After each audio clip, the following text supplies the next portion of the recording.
అవిస్ hospital సమర్పించు అందమైన జీవితం కార్యక్రమానికి స్వాగతం. నమస్తే కళ్యాణ్ గారు. నమస్తే జయ గారు. కళ్యాణ్ గారు, భువనేశ్వరి అని ఒక అమ్మాయి మనకి మెయిల్ చేసిందండి, అనంతపురం నుంచి.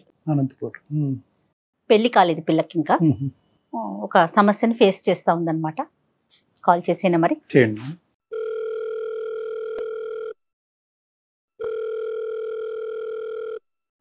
హలో హలో, భువనేశ్వరి గారండి? అవునండి, మీరెవరు? నేను జయానండి, అందమైన జీవితం ప్రోగ్రామ్ నుంచి కాల్ చేస్తున్నాను. మేడం చెప్పండి మేడం. భువనేశ్వరి బాగున్నారమ్మా? బాగున్నాను మేడం, మీరు ఎలా ఉన్నారు? బాగున్నానమ్మా. నాతో పాటు డాక్టర్ కళ్యాణ్ చక్రవర్తి గారు కూడా ఉన్నారు. సార్ నమస్తే సార్. భువనేశ్వరి నమస్తే అమ్మా. నువ్వు అదృష్టవంతురాలు, ఎందుకంటే మాకు దగ్గర 3000 ఈమెయిల్స్ వచ్చినాయి. ఆ ఈమెయిల్స్ లో నీది సెలెక్ట్ చేయడం జరిగింది. అసలు ఇంత తొందరగా మీరు కాల్ చేస్తారని కూడా నేను అనుకోలేదు. చెప్పనా, ఎంత వయసు ఎంత మీది? Sir 26 sir. క్వాలిఫికేషన్స్ అమ్మా, చదువుకుంటున్నారా? బీటెక్ అయిపోయింది సార్, ఐటీలో జాబ్ చేస్తున్నానండి. ప్రెసెంట్ ఎక్కడున్నారమ్మా? Present Secunderabad sir. ఇప్పుడు సమస్య ఏంటమ్మా? ఎవరిది, నీదేనా? నాదే సార్. ఏ విషయంలో? సార్ ఒక చిన్న ఇబ్బంది వచ్చి పడింది. నేను కాలేజ్ లో ఉన్నప్పుడు ఒక అబ్బాయితో రిలేషన్షిప్ లో ఉన్నాను. ఓకే. 1.5 2 years మా లవ్ జర్నీ అయితే నడిచిందండి. తన బెస్ట్ ఫ్రెండ్ కూడా మాతో పాటు కూడా ఉండేవాళ్ళు. అంటే పరిచయం అయిన తర్వాత తన ఫ్రెండ్స్ అందరు నా ఫ్రెండ్స్ అవ్వడం, నా ఫ్రెండ్స్ అందరు తన ఫ్రెండ్స్ అవ్వడం, అలాగా మేము ముగ్గురం కలిసి తిరిగే వాళ్ళం. అదే ఈ జర్నీలో ఒక 2 years తర్వాత నాకెందుకో తనతో వర్కౌట్ కాదు అనిపించిందండి. బాయ్ ఫ్రెండ్ తోటి నాకు 2 years రిలేషన్షిప్ తర్వాత లాంగ్ టర్మ్ తనతో జీవితాంతం నేను జీవితం పంచుకోలేను అని అనిపించి నేను బ్రేకప్ చెప్పేశాను. దీనికి బలమైన కారణాలు ఏమైనా ఉన్నాయా అండి భువనేశ్వరి? ఉన్నాయి మేడం. ఏంటంటే తను ముందు నాకు అప్రోచ్ అయినప్పుడు, నన్ను ప్రపోజ్ చేసినప్పుడు ఎలా ఉన్నాడో, ఎలా ఉన్నానని నాకు చూపించాడో అది తను కాదు. నిజానికి తన నిజ స్వరూపం ఏంటి అని అన్నది ఈ 2 ఏళ్ళు నేను తనతో ట్రావెల్ చేసిన జర్నీలో నాకు అతను ఏంటి అని అన్నది అర్థమైంది. నా స్వభావానికి చాలా ఆపోజిట్ అండి. We are like opposite poles. మాకు అసలు ఆపోజిట్ పోల్స్ అని తెలియటానికి నీకు 2 years టైం పట్టిందమ్మా? ఆ జర్నీలో మెల్లమెల్లగా తెలిసి వచ్చింది సార్. తెలిసింది ఏంటో ఆపోజిట్ పోల్స్ తెలుసుకోవచ్చా? ఫర్ ఎగ్జాంపుల్ ఏదన్నా సార్, అతను అంటే మామూలుగా ముందు చాలా ఫ్రెండ్లీగా జోవియల్ గా ఉన్నట్టు కనిపించేవాడు. కానీ పైకి అలా కనిపిస్తాడు, కానీ నిజానికి తనది కాదు సార్. చాలా పొసెసివ్ అండ్ సంకుచిత స్వభావం, చాలా నారో మైండెడ్ అబ్బాయి.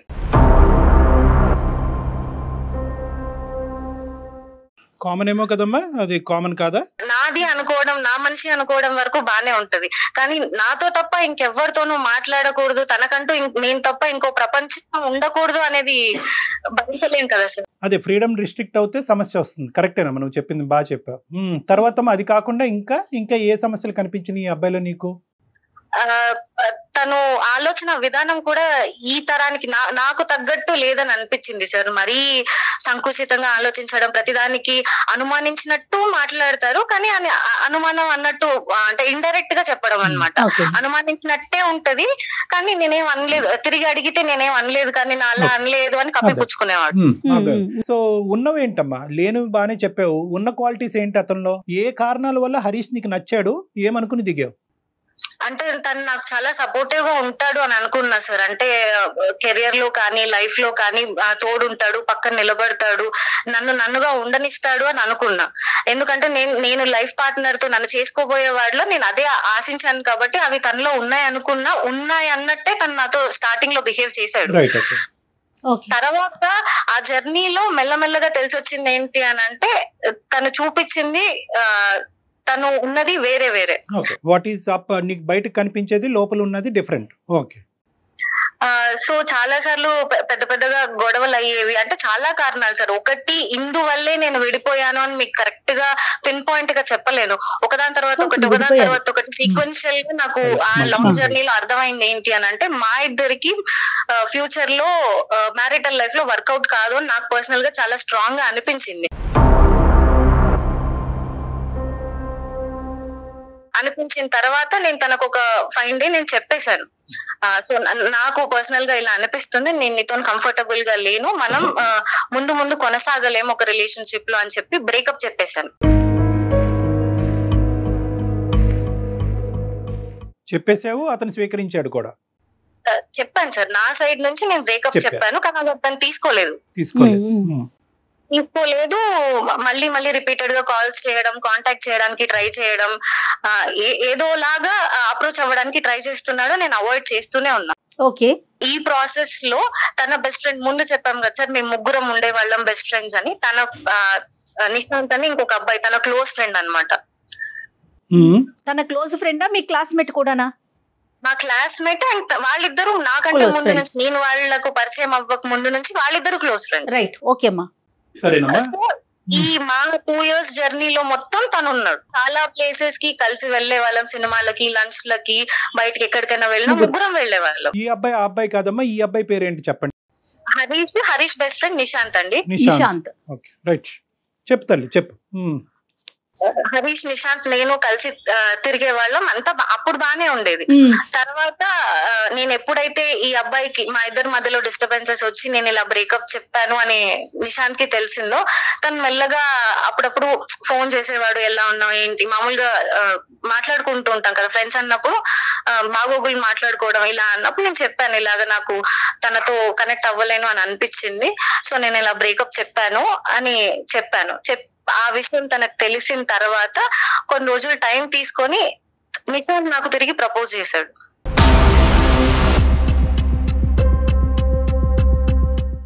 ట్రయాంగిల్. ఓకే.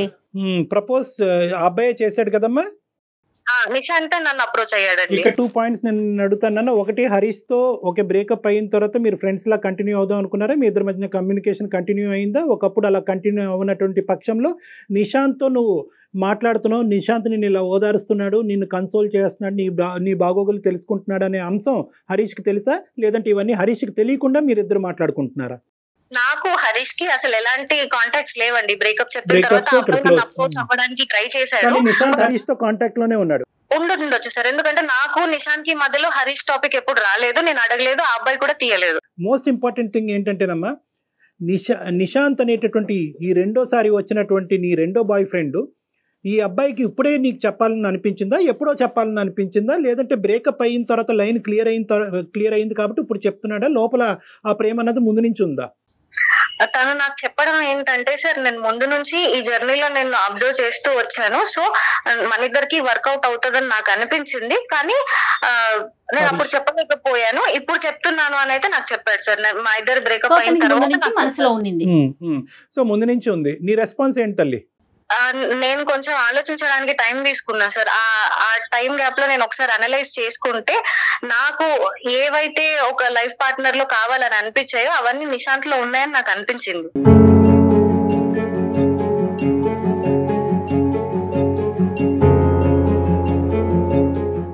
హరీష్ తో నీ బ్రేకప్ కి నిశాంత్ మళ్ళీ నిన్ను ప్రపోజ్ చేయడానికి మధ్యలో టైం గ్యాప్ ఎంత ఉందమ్మా? హార్డ్లీ 1-2 months ఉంది సార్. సో నువ్వు కంప్లీట్ గా ఈజీగా వైపౌట్ చేసావమ్మా హరీష్ ని? బ్రేకప్ అయింది, నచ్చలేదు, అతని యొక్క ప్రవర్తన నీకు నచ్చలేదు కాబట్టి తీసేయాలనుకున్నావు, తీసేసావు. ఆ 2 years పాటు ఉండేటటువంటి జ్ఞాపకాలు ఏవి కూడా నీ లోపల ఒక బాధని, ఒక డిప్రెషన్ ని కలిగించలేదా? లేదు సార్.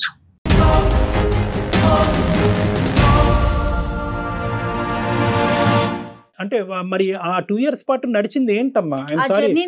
దాన్ని ఏమనాలి? ఇప్పుడు 2 years పాటు ఒక ప్రేమ అనుకోవాలా, లేదంటే ఒక టెస్టింగ్ అనుకోవాలా, ఒక డేటింగ్ అనుకోవాలా, లేదంటే ఒక బలమైనటువంటి బంధం అనుకోవాలా, ఏమనాలి దాన్ని?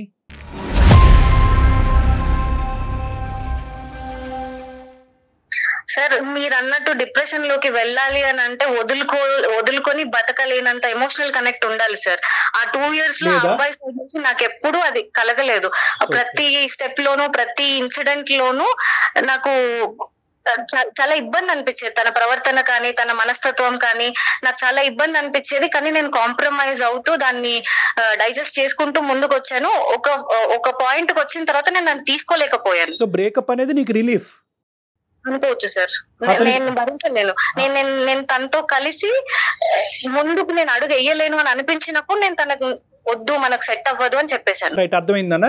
ఒకటైతే క్లియర్ కదమ్మా, నిశాంత్కి మీ ఇద్దరు పరిచయం అయినప్పటి నుంచి, అంటే ఒక బెస్ట్ ఫ్రెండ్గా పరిచయం అయినప్పటి నుంచి నిశాంత్కి నీ మీద ఫీలింగ్స్ ఉన్నాయి. ఎటొచ్చి హరీష్ మధ్యలో ఉన్నాడు కాబట్టి అతని మనసులో ఉన్న భావాన్ని నీకు చెప్పలేదు. నీకైతే మాత్రం నిశాంత్ మీద ఎప్పుడూ ఫీలింగ్స్ లేవు. ఇప్పుడైతే మాత్రం నిశాంత్ నుంచి ఈ ప్రపోజల్ వచ్చాక నువ్వు కూడా అది కన్సిడర్ చేయడానికి ఇష్టపడుతున్నావు. అంతే sir. So Harish is completely out of the picture. లేదు సార్. ఇంకొక భయంకరమైనటువంటి అంశము, భయపెట్టే అంశం ఏంటంటే హరీష్ నిశాంత్ టచ్ లో ఉన్నారా లేదా అనేది నీకు ఇంకా తెలియదు కదా. ఫస్ట్ అది కనుక్కోవాలి కదమ్మా. టచ్ లో ఉన్నారు అంటే ఒకరికొకరు ప్రత్యక్షంగా ఎదురుపడైతే మాట్లాడుకోవట్లేదు. మేబీ ఫోన్లో అట్లా టచ్ ఇంపాసిబుల్ నాన్న. ఇప్పుడు వాళ్ళిద్దరు టచ్ లోనే ఉండుంటారు. బహుశా నిశాంత్ అంటే నీ సెకండ్ బాయ్ ఫ్రెండ్ హరీష్ తో బహుశా మీ ఇద్దరి మధ్యన జరిగేటటువంటి సంభాషణలు, అతని ఫీలింగ్స్ గురించి హరీష్ తో డిస్కస్ చేయకపోయి ఉండొచ్చు. అంత పర్సనల్ డిస్కషన్, అంత ర్యాపో అయితే లేదు సార్. తగ్గింది. ముందు ముగ్గురం కలిసి ఉన్నప్పుడు ఉన్న బాండింగ్ అయితే ఇప్పుడు లేదు. మెల్లమెల్లగా ఎప్పుడైతే మా ఇద్దరు బ్రేకప్ అవ్వడం, నిశాంత్ నన్ను అప్రోచ్ అవ్వడం, ఈ ప్రాసెస్ లో వాళ్ళిద్దరి మధ్య కూడా ముందున్నంత స్నేహం అయితే ఇప్పుడు లేదు. రైట్ నాన్న. 6 weeks ఎందుకు పట్టింది నీకు? ఎప్పుడు చెప్దాం అనుకుంటున్నావు? అతనికి రెస్పాన్స్ ఏంటి? వెయిటింగ్ దేని గురించి?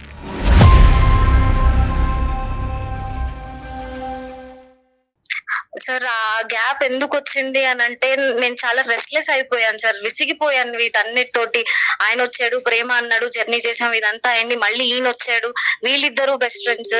ఈ సిచ్యువేషన్ నాకు కరెక్ట్ గా అదే టైంలోనే నిహారిక ఇన్సిడెంట్ ఒకటి జరిగింది. వాళ్ళది కూడా సేమ్ అలాగే ట్రయాంగిల్ లవ్ స్టోరీ. అండ్ అసలు ఆ దారుణం ఏంటి సార్, టీవీలో చూస్తేనే నాకు కాళ్ళు చేతులు వణికిపోతున్నాయి సార్. ప్రేమిస్తే రీసెంట్ గా జరిగిన ఇష్యూ అండి. చెప్పు. హరికృష్ణ, అబ్బాయి పేరు నవీన్, హరిహర కృష్ణ, నవీన్ అండ్ నిహారిక.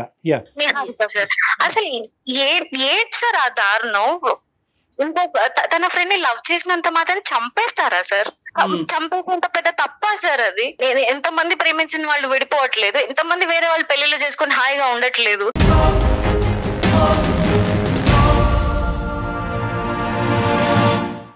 తనని కాదని వేరే వాళ్ళని ప్రేమించినందుకు చంపేస్తారా? అది గుండె అనుకుంటున్నారా, కేక్ ముక్క అనుకుంటున్నారా సార్? అలా పక్కకు తీసుకెళ్లి చంపేయడం దారుణాలు అది చూసినప్పటి నుంచి నాకు రాత్రులు నిద్ర పట్టలేదు సార్. అసలు నా పరిస్థితి కూడా ఇంచుమించు దాదాపు దానికి దగ్గరగానే ఉంది.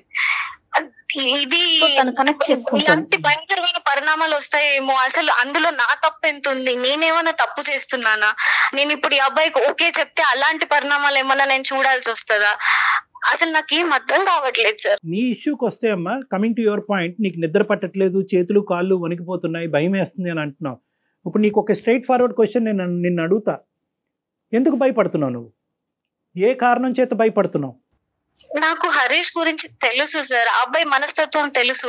ఇతను వెళ్ళి నిశాంత్ ఏమైనా చేస్తాడా, లేకపోతే వాళ్ళిద్దరూ కొట్టుకొని ఒకరికొకరు ఏమైనా చేసుకుంటారా అని చాలా భయపడుతున్నాను సార్ నేను. అతను ఎంత మొండివాడంటే, ఎంత పొసెసివ్ నేచర్ అని అంటే, ఎప్పుడు తనదే నెగ్గాలి, తన పాయింట్ ఆఫ్ వ్యూ కరెక్ట్, తనకే దక్కాలి అన్న ఒక ఇది ఉంటది సార్ ఆ అబ్బాయికి. సో ఆ కోపంలో ఈ గ్యాప్ లో నేను చెప్పాను కదా సార్ మీకు, నేను బ్రేకప్ చెప్పిన తర్వాత రిపీటెడ్ గా కాల్స్ చేస్తున్నాడు, కనెక్ట్ అవ్వడానికి ట్రై చేస్తున్నాడు అని. అందులో ఎక్కడ నాకు ప్రేమ కనిపించలేదు సార్. మొండి, నాకు దక్కాలి, నన్ను ఎందుకు వదిలేసి వెళ్ళిపోతున్నావు అన్న మొండి పట్టుదలే కనిపించింది, కానీ ప్రేమతో సాధించుకుందాం అన్న మనస్తత్వం కాదు సార్. అది ఉంటే అసలు నేను బ్రేకప్ చేసుకోకపోయేదాన్ని. ఒక 2 years పాటు జరిగినటువంటి జర్నీ ఒక మీనింగ్లెస్ జర్నీగా మారిపోయినప్పుడు రెండో వచ్చినటువంటి అబ్బాయి ఈరోజు నువ్వు ప్రపోజ్ చేస్తే నువ్వేం చేయాలి? వాడికి ఒక దండం పెట్టాలి. First of all most important, బాబు నీకు 10% కాదు 100% ఫీలింగ్స్ ఉండి హరీష్ కంటే 100 రెట్లు ఎక్కువైనా ప్రేమించదు, నో ప్రాబ్లము. కానీ ఈరోజు నేను మానసికంగా I'm not in a stable position.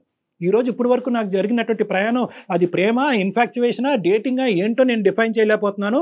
ఆ మనిషి నుంచి విముక్తి పొంది ఇప్పుడే సేద తీరి నా చదువు మీద, నా ఉద్యోగం మీద కాన్సన్ట్రేట్ చేసేటటువంటి టైంలో ఇప్పుడు నువ్వు ఇంకో ప్రపోజల్ తీసుకొచ్చావు, ఈ భారాన్ని నేను ఇప్పుడు అప్పుడే మోయలేను, కాస్త వెనక్కి తగ్గు, కొద్దిగా సమయం ఇవ్వు అని చెప్పి అడగాలి మీరు. ఎందుకంటే కనుక ఈరోజు ఇది రీప్లేస్మెంట్ స్ట్రాటజీ అంటారమ్మా. చాలా మంది ఆడపిల్లలు ఇక్కడే ఉచ్చులో చిక్కుంటారు. ఒక బ్రేకప్ అయిన తర్వాత ఒక డిప్రెషన్లోకి వెళ్తారు. ఆ డిప్రెషన్ తట్టుకోలేరు, ఆ వ్యాక్యూమ్ని తట్టుకోలేరు, ఆ లేనితనాన్ని తట్టుకోలేక ఏంటంటే ఇంకో సైడ్ నుంచి ఎవరన్నా ఒక నాదుడు వచ్చి కూర్చుని ఏంటి నీ కష్టం ఏంటి, నీ బాధ ఏంటి నాకు చెప్పు అనేటప్పటికి వాడు వెనకతల చూడరు, వాడు ముందు చూడరు, వాడి చరిత్ర చూడరు, ఆ గతం చూడరు, మొదట చేసినటువంటి తప్పే మళ్ళీ చేసి అబ్బా నన్ను ఎంత బాగా వింటున్నాడో, నాకు ఇంత మంచిగా వినేటటువంటి వ్యక్తి నాకు కనిపించట్లేదని మళ్ళీ కనెక్ట్ అయిపోయి అక్కడ ప్రపోజ్ చేయగానే 10 రోజుల్లోనే చెప్తారు. బహుశా ఈ సంఘటన దృష్ట్యా, థ్యాంక్స్ టు దిస్ సంఘటన, అన్ఫార్చునేట్ సంఘటన, నువ్వేంటంటే కొద్దిగా బ్రేక్స్ వేసుకున్నావు, ఒక 6 వారాల పాటు బ్రేక్ వేసావు.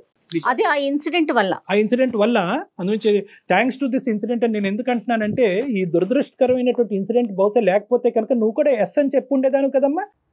సార్ కానీ మీరు అన్నట్టు ముక్కు మొహం తెలియని వ్యక్తి అయితే కాదు కదా సార్. కొన్ని ఏళ్ల పాటు మేము ఫ్రెండ్స్ లా ఉన్నాం, ఒక జర్నీ ఫ్రెండ్షిప్ నడిచింది మా మధ్యలో. ఎక్కడో సడన్ గా నేను డిప్రెషన్ లో ఉన్నప్పుడు ఒక అతను వచ్చి నీ కష్టాలు నాకు మంచి పాయింట్ అమ్మా, చాలా మంచి పాయింట్.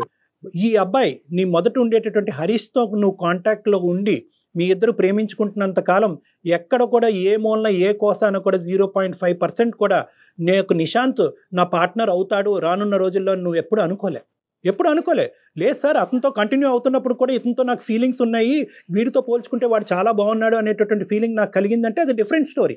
లేదు సార్, ఎప్పుడూ లేదు సార్. సో దాని అర్థం ఏంటంటే కనుక ఇక్కడ ఒక బ్రేకప్ తర్వాత ఒక మేకప్ అయింది.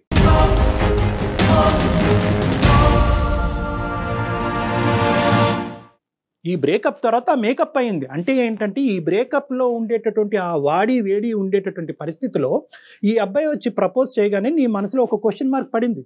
సో కాబట్టి నేనేమంటున్నానంటే, ఎప్పుడు కూడా ఇటువంటి సిచ్యువేషన్ సర్కమ్స్టాన్సెస్లో తీసుకునేటటువంటి నిర్ణయాలు ఖచ్చితంగా తప్పుదోవ పట్టిస్తాయి.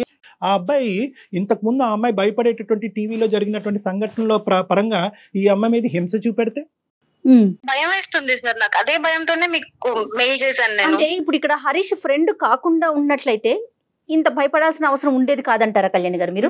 ప్రేమించినటువంటి ఒక అబ్బాయి కానీ అమ్మాయి కానీ ఆ అమ్మాయితో బ్రేకప్ చెప్పిన తర్వాత ఓకే బాయ్, నాకు నచ్చకపోయినా నీ దారి నువ్వు చూసుకుంటాను అంటున్నావు, నిన్ను ప్రేమించాను కాబట్టి నా ప్రేమను ఈ విధంగా నేను త్యాగం చేయాలి అని అనుకుంటున్నాను, నేను ప్రేమించినటువంటి వ్యక్తి నా వల్ల బాధపడకూడదు, నేను నచ్చకపోతే నేను విరమించుకుంటాను, నేను వెనక్కి వెళ్ళిపోతాను అనేటటువంటి అంశం నెంబర్ 1.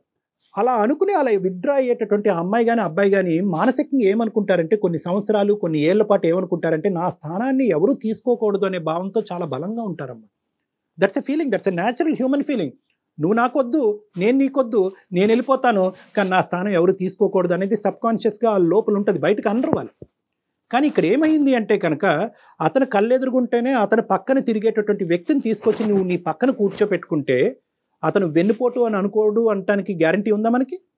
మీ ఇద్దరి మధ్యన ముందే కనెక్షన్ ఉంది కాబట్టి నాకు ఇప్పుడు బ్రేకప్ చెప్పేవు అనేటటువంటి ఆలోచన అతనికి రాకుండా ఉండదా? అప్పుడు ఇతనిలో కూడా సాడిస్టిక్ ఫీలింగ్, ప్రతీకారపరమైనటువంటి ఫీలింగ్స్ రాకుండా ఉంటాయా? నేనైతే కనుక ఈ సెకండ్ పాయింట్ అయితే ఖచ్చితంగా ఈ అబ్బాయి హరీష్ అనుకుంటాడు అంటున్నాను. ఎందుకంటే నువ్వు చెప్పినటువంటి క్యారెక్టర్స్ బట్టి అసలు నమ్మసక్యంగా కూడా అనిపించట్లేదు కదా భువనేశ్వరి. నమ్మడు, మేము ఖచ్చితంగా నమ్ముతాం. కానీ అక్కడికి వెళ్ళి హరీష్కి ఈ రోజు కాకపోయినా రేపు తెలుస్తుంది హరీష్లో ఎటువంటి పగ ఆవేశాలు రావచ్చమ్మా.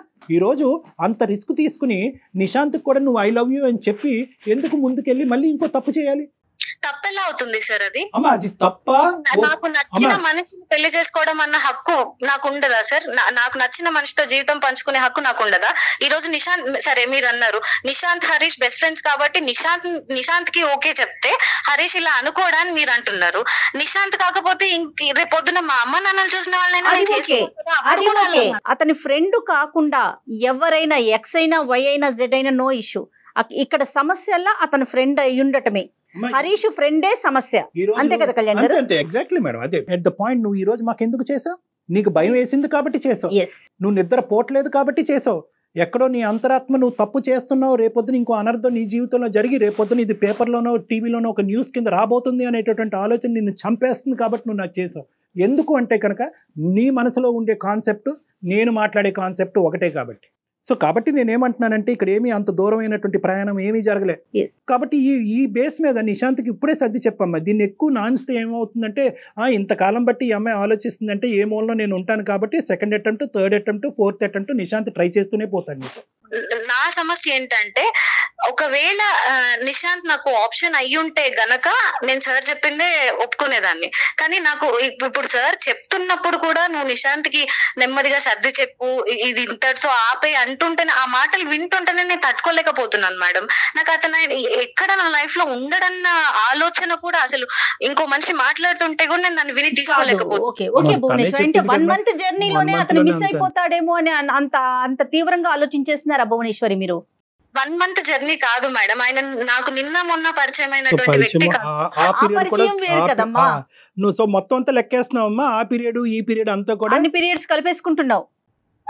కలపాలి కదండి, కలిపి మొదటి నుంచి అసలు ఈయన ఏంటి అని బేరీస్ వేసుకున్న తర్వాత ఫ్రెండ్షిప్ వేరు ప్రేమ వేరు కాదా కళ్యాణ్ గారు? అమ్మాయికి అంతా కాదమ్మా, ఇక్కడ కొద్దిగా నీ కౌన్సిలింగ్ చాలా ఇంపార్టెంట్ భువనేశ్వరి. ఎందుకంటే కనుకమ్మా అసలు ఫ్రెండ్షిప్ ఏంటి, అసలు రిలేషన్షిప్ ఏంటి, ఎటువంటి రిలేషన్షిప్స్ మ్యారేజ్ వరకు వెళ్తాయి, ఇలాంటి అంశాల మీద నీకు చాలా అవగాహన కావాలమ్మా. చాలా ఇమ్మెచ్యూర్గా నీ ఆలోచనలు చాలా ఫాస్ట్గా తొందరపాటుగా ఉన్నాయి. తొందరపాటు ఎక్కడుంది డాక్టర్ గారు, తొందరపాటు ఎక్కడుంది? నేను నీకు మనసుకు తగిలిన గాయం అసలు మానిందా? ఇక్కడ మొత్తం ఎక్కడన్నా 1 గంట పాటు మాట్లాడుకున్నాం. ఎక్కడన్నా పాపం మీ అమ్మ నాన్నని తీసుకొచ్చామో పిక్చర్, బాగా చెప్పారు. అసలు వాళ్ళనే తీసుకురాలేదు. ఏంటమ్మా ఈ జీవితాలు ఏంటి? ఓకే, ప్రేమించడం తప్పు కాదు, పెళ్లి చేసుకోవటం తప్పు కాదు, ప్రేమించి పెళ్లి చేసుకోవటం తప్పు కాదు, ఒక బాయ్ ఫ్రెండ్ నుంచి ఇంకో బాయ్ ఫ్రెండ్ మార్చడం కూడా తప్పు కాదే అనుకుందాం. పాపం ఆ పాపం పుణ్యం ఎరిగినటువంటి ఆ తల్లిదండ్రులు ఎవరమ్మా? పాపం రేపొద్దు నీకు ఏదైనా అనర్థం జరిగితే కనుక ఎవరు బాధ్యులు? ఎవరు తీసుకుంటారు? లబోదిబో అని ఏడ్చేది ఎవరమ్మా? సో కాబట్టి ఓకే, అదంతా మీకు నచ్చకపోవచ్చు మీ తరానికి, కానీ బట్ నేను ఒక పాయింట్ అయితే నేను చెప్తున్నానమ్మా. ఇక్కడ నేను ఇప్పటి వరకు ఆ స్థాయిలో ప్రేమించి నన్ను ఆ స్థాయిలో ప్రేమించినటువంటి ఒక అద్భుతమైన వ్యక్తి దొరికాడా నీకు? ఈ రిస్క్ తీసుకుని హరీష్ అనేటటువంటి రిస్క్ బ్యాక్గ్రౌండ్ లో పెట్టుకుని నువ్వు అంత రిస్క్ తీసుకోవటం అవసరమా? జర్నీ చేశాను కాబట్టే నాకు నిశాంత్ కరెక్ట్ అని నాకు అనిపిస్తుంది. జర్నీ ఎలా అవుతుంది ఇప్పుడు? ఇది రీప్లేస్మెంట్ స్ట్రాటజీ అమ్మా. ఈ రోజు హరీష్ వెళ్ళిపోగానే నిశాంత్ అందులో ఫిల్ అవ్వాలా? రేపొద్దున నిశాంత్ ఏదో ఇష్యూ అవుతుంది, అప్పుడేంటి? మ్యాండేటరీయా? ఎవరో ప్రేమించేటటువంటి వ్యక్తి కంపల్సరీగా మనకు ఒక వయసు వచ్చిన తర్వాత కంటిన్యూస్ గా ప్రతిరోజు ప్రతి గంట మన పక్కన ఒకరు ఉండాలా? ఇంత రిస్క్ తీసుకుని ఉండాలా? మనకు బెస్ట్ అనిపించిన దాన్ని తీసుకోవడంలో తప్పు లేదు కదా సార్. రేపొద్దున నిశాంత్ కూడా హరీష్ లాంటి మెంటాలిటీ అనేది నీకు తొందరలో తెలిస్తే కనుక మళ్ళీ మాకు ఫోన్ చేస్తావా? నువ్వు హరీష్ తో చేసినటువంటి తప్పే ఈ రోజు నిశాంత్ తో చేస్తున్నావు. నువ్వు టైం తీసుకోమంటున్నాను. నిశాంత్ నేను సేద తీరటానికి ఇందాక నుంచి పదే అంటున్నాను. నన్ను నేను సెటిల్ అవటానికి, నా మెంటల్ ఇన్స్టెబిలిటీ సెటిల్ చేసుకోవటానికి, నా కెరియర్ మీద ఫోకస్ చేసుకుని నీ దారి నువ్వు చూసుకో, నా దారి నేను చూసుకుంటాను.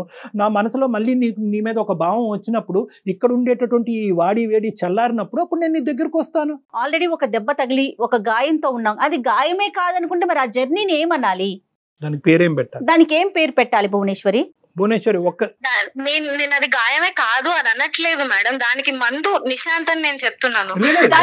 మీకెందుకు అర్థం కావట్లేదు? నిశాంత్ మందు అని నువ్వు అనుకుంటున్నావు. నిశాంత్ మందో లేదా పుండి మీద కారమో అనేటటువంటిది నీకు ఇంకా అప్పుడు తెలుస్తుంది. నీకు తెలియదు. నువ్వు ఆ ఆలోచన కానీ ఆ మెచ్యూర్ గా ఆలోచించేటటువంటి పరిస్థితిలో ప్రెసెంట్ నీకు క్లారిటీ ఆఫ్ మైండ్ లేదు. హరీష్ అనేటటువంటి వ్యక్తి యొక్క ప్రయాణంలో నీ సైడ్ ఉండేటటువంటి తప్పులేంటి, నీ ఆలోచన, నీ యొక్క పర్సనాలిటీలో ఎటువంటి లోపాలు ఉన్నాయి అనేటటువంటిది ఆలోచించుకో, విశ్లేషించుకో.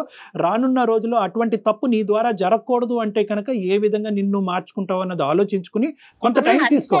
ప్రాబ్లం ఏది నాకు ఇప్పటిదాకా నిశాంత్ లో రాలేదు సార్. నా సైడ్ నుంచి తనకు ప్రాబ్లం లేదు, తన సైడ్ నుంచి నాకు ప్రాబ్లం లేదు. ఇప్పుడు ఇద్దరికి ఓకే అయినప్పుడు మేము హరీష్ ని దృష్టిలో పెట్టుకొని మేమెందుకు కలిసి జర్నీ చేయడం ఆపుకోవాలి? But it is coming with risk అమ్మా.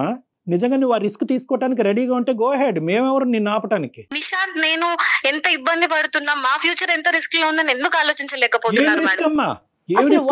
అసలు మీ ఇద్దరి మధ్యన ఏం జరిగిందనమ్మా? మీరు అది రిస్క్ అనుకోవటానికి ఏంటమ్మా అంత బంధం ఏం ఏర్పడింది? నిశాంత్ నన్ను అప్రోచ్ అవ్వడం, నేను మళ్ళీ వెనక్కి వెళ్ళి డే 1 నుంచి తనతో పరిచయం ఏర్పడ్డ దగ్గర నుంచి మా జర్నీ ఒకసారి ఆలోచించుకుంటే నాకు అర్థమైంది మేడం. నాకు కరెక్ట్ హరీష్ కాదు, నాకు నిశాంతే కరెక్ట్ అని నాకు అర్థమైపోయింది.